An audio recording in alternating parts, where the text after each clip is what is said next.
A smoking fire pot and a flaming torch passed between these pieces. Abram did not. On that day, the Lord made a covenant with Abram. Abram did not make a covenant. There's nothing for Abram to do. This is all about what God is going to do for Abram and his descendants, and Abram has already demonstrated faith.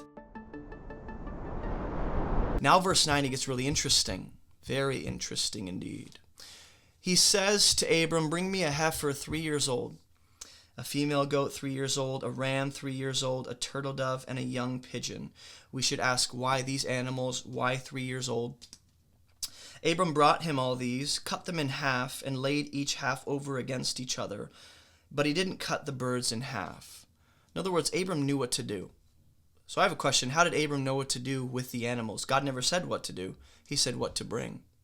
And it's very likely this was a common cultural custom known as either a suzerain vassal treaty, in which a dominant entity ensured the safety and protection of a lesser party, or Abram at least knows how to cut a covenant. In other words, cutting a covenant, that's a cultural custom of his day in the ancient East, where this was a symbolic act of walking between two halves of dead animals to seal a covenant between two parties. What's interesting, though, is we're going to see that God is the only one who walks between these two halves. He guarantees the covenant. Abram does nothing to add to this treaty or have some responsibility in upholding his end. He doesn't necessarily have a side or responsibility to play in this covenant. God makes a covenant with him. Abram is a beneficiary, but he's not a party that has to ensure any conditions or meet any parameters. God just guarantees, here's what I'll do, because Abram has already believed and shown faith. So God responds. This is all about what God will do. He walks through. It's not both parties walking through the two halves. You're going to see that it's God. Verse 11, and when birds of prey came down, which again should give you an image of Jesus. Jesus upholds our end of the new covenant. The Father on the other side, it's God on both ends. When birds of prey came down on the carcasses, Abram drove them away. That's an interesting detail. Back to verse 10, it says that Abram didn't cut the birds in half. Verse 11, we have birds of prey coming down on the dead carcasses, so maybe there's a connection here. The mention of birds twice might be significant, right? One set of birds is offered to God, while another set of birds is unclean, preying upon dead things.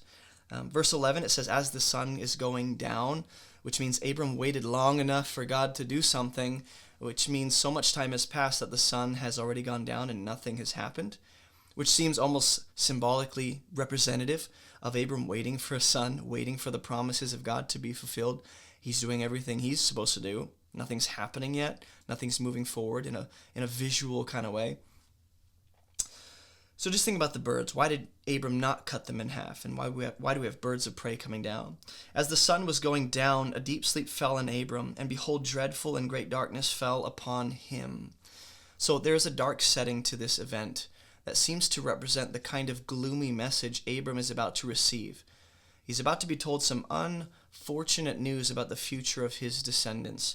Though there is good news within it, it's also news of slavery and being treated poorly. The great deep sleep, says a deep sleep fell on Abram. If we think about, hey, have we seen this at all with any other chosen partners God has used? We've seen many chosen partners throughout the Genesis story so far. Two of them are Adam and Noah. And what's interesting about both of those two chosen partners God uses is they both experienced a deep sleep. Adam was put into a deep sleep, and then his wife comes from his rib. And then we see Noah fall into a deep sleep where Ham violates him, and Noah wakes up from his kind of drunken stupor. And though the deep sleep might not be a physical falling asleep, it's at least it's an intoxication to a level of being almost unconscious. So there's a great deep sleep that falls on God's covenant partners and chosen individuals.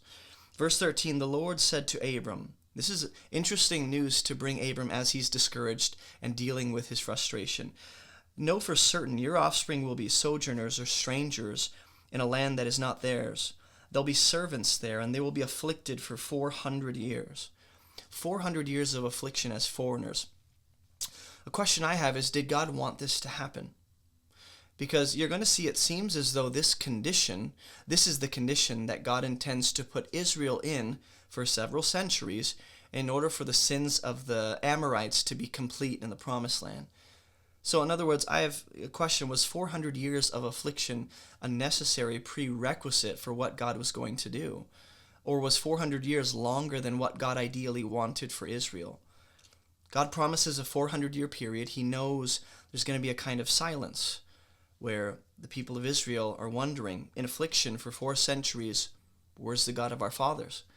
And that 400-year period of silence is something that we see between the Old Testament and then Jesus coming on the scene, or John the Baptist in the New Testament, 400 years of silence. Hey, if you don't know me, my name is Jason, and I have some free gifts for you on our website at abovereproachministry.com. Maybe you want to learn how to study the Bible. We have free Bible classes just for you. Are you maybe a newer believer? Go ahead and check out our Christianity 101 Foundations course. Maybe you hate videos. Well, we have a podcast, so you can listen to all of our messages on whatever podcast platform you prefer. Maybe you want to join or start a discussion group. Check out our map of all the current armed discussion groups all around the world. And do you maybe live near Greenville, South Carolina? If you do, you should check out our church. Visit movementchurchsc.com for more information. And if you'd like to partner with us financially, you can snag a copy of my book, Fruitful, or head over to the donate page and donate through debit or credit card, PayPal, Cash App, Venmo, Patreon, or even mail a check to P.O. Box 509, Inman, South Carolina. And if you want to make a ministry connection, feel free to reach out to me on our website. All right, I know that was a lot, but I'm done. So let's get back to the video.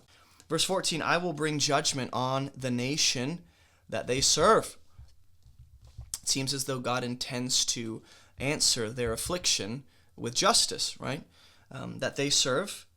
I lost my place. Afterward, they shall come out with great possessions. So that's great. God promises they'll come out of. He doesn't say Egypt necessarily. That's what's interesting. God doesn't say what nation, but we know it's Egypt. Just as God brought Abram out of Babylon in verse 7, he promises to do a similar thing on a bigger scale for the nation of Israel. So just as Abram got great possessions from his last battle, in the last chapter with the Gentile kings, God will give Israel victory and help them plunder their enemies later on. So I have a few questions.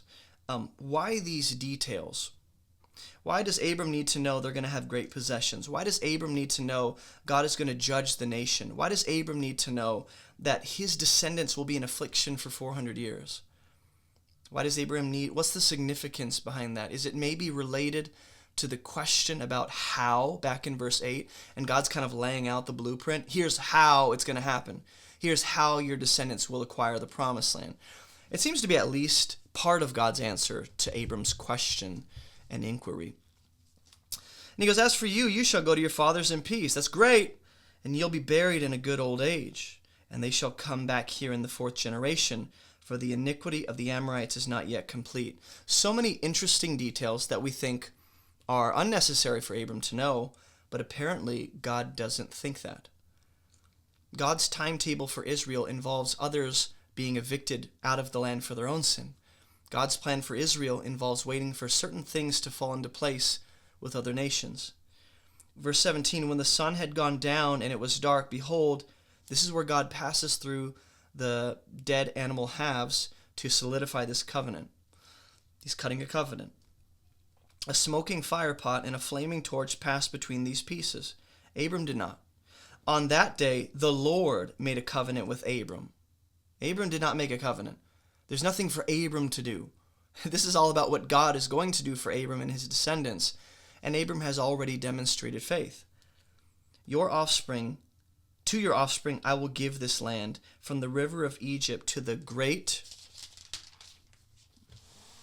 river, the river Euphrates, the land of the Kenites.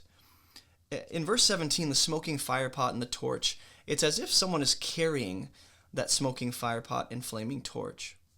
We know that God is honoring the sacrifice that Abram brought, those animals, by passing through and making that covenant. But the fact is, God makes the covenant with Abram.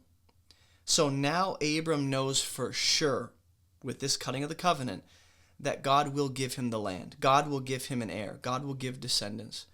And then we have this mention of the river Euphrates and the other river, I forget what it was. But, I don't know, I have a question. Why are the rivers specifically mentioned as being the boundaries for the land that they will acquire?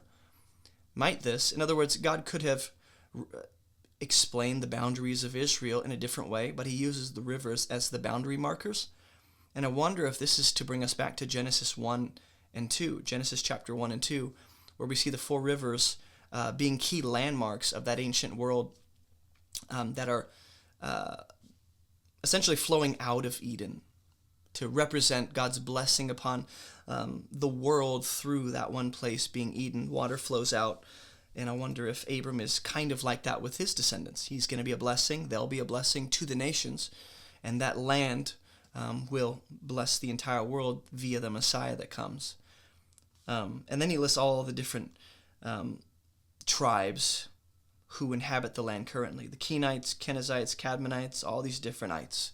This is God giving the land that belongs to someone right now to someone else. This goes all the way back to Abram's doubts, his questions, and his wondering. How can I know I'm going to have land? How can I know I'm going to have descendants? Now he knows how. He knows what God will do. He knows the specific region, and he knows all these other extra details just for fun. Hey, don't forget to like this video and subscribe for more biblical content just like this. We have hundreds of videos, but you might be most interested in these ones right here. Also, visit our website for all of our free resources and classes. And thank you so much for partnering with us financially to make this ministry even possible. Keep moving towards Jesus, and I'll see you in the next video.